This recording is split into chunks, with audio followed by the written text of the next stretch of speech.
আজ বানালাম নাড়ু, তবে নারকেলের নাড়ু নাই, তিলের নাড়ু নাই, কাঁঠালের বিচি দিয়ে নাড়ু বানালাম। খেতে ভীষণ সুস্বাদু হয়, বিশ্বাস করেন।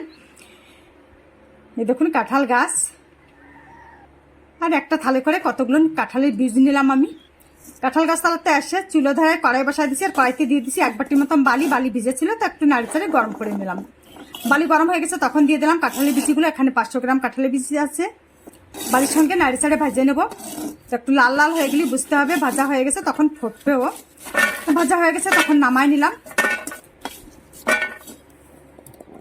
নামিয়ে খোসা ছাড়িয়ে নেবো, একটু ঠান্ডা করে খোসা ছাড়িয়ে নিচ্ছি। একটু হাত দিয়ে ডলা দিলে খোসা উঠে যায়।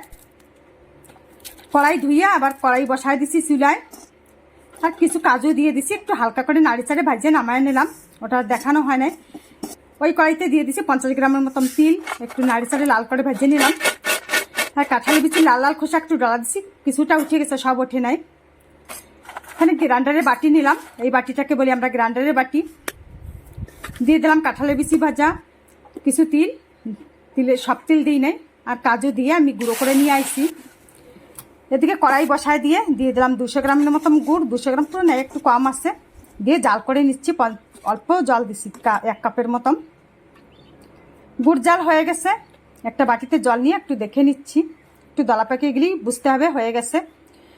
তখনই দিয়ে দিলাম ওই গুঁড়ো করা কাঁঠালের বিচিগুলো, কাঁঠালের বিচি, কাজু একটু মিশাই নিয়ে দিয়ে দিলাম 2 চামচের মতন গুঁড়ো দুধ, পাউডারের দুধ মিশাই নিয়ে একটু প্লেটে উঠায় দেখছিলাম দলা পাকিয়ে নাকি, তার দলা পাকছে, হয়ে গেছে, নামিয়ে নিলাম।